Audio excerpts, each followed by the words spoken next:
Ayan, so kita-kita naman po natin na humahataw na po itong si Harvey para sa kaarawan ng kanyang wifey. Dumadamoves na po talaga so humihirit na nga po sa mga video vlogs. Ay nako, kung pwede na nga sanang ligawan si Beyonce kahit 17 years old na siya, Kasi, kung tutuusin, age doesn't matter. At saka, sila naman po yung magdidesisyon. Wala naman po tayo doon, kung gusto nila ang isa't isa, diba? So, inggit-pikit na lang yung mga basher, So, kita naman po natin at pinasilip ang pagpa-practice nila Eds, sa kaganaping birthday celebrant.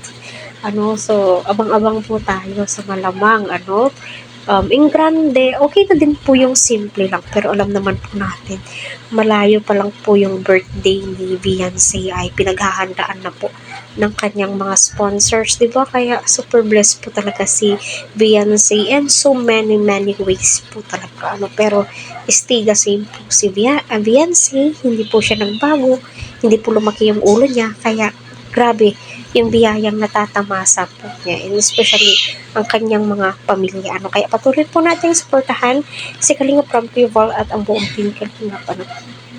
So, unang-una sa lahat, bihira lang po natin nakikita itong si Eds na sumasayaw.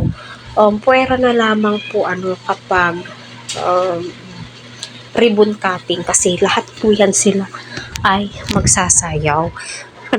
Bisayang-bisaya, makaayo sumasayaw, hindi po pwedeng hindi po sila ang sasayaw kasi ribbon cutting po yan ng tahanan. Pero dito po talaga ay kitang-kita po natin na ay naku, giling na giling, hataw na hataw itong si Harvey.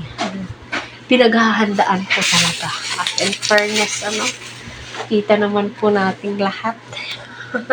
Malamang napanood to ni wifey, ay my God, kilig na kilig siguro siya. Kasi nga, ika nga niya sa bagong upload, panoorin mo na lang, bakit hindi mo ba napapanood? So, ayun napapangiti na lang po itong si Beyonce. So, abang-abang po tayo, Team NC, kung ang susunod na mangyayari, sa birthday ni Beyonce, kasi sa malamang, napakaganda po yan, diba?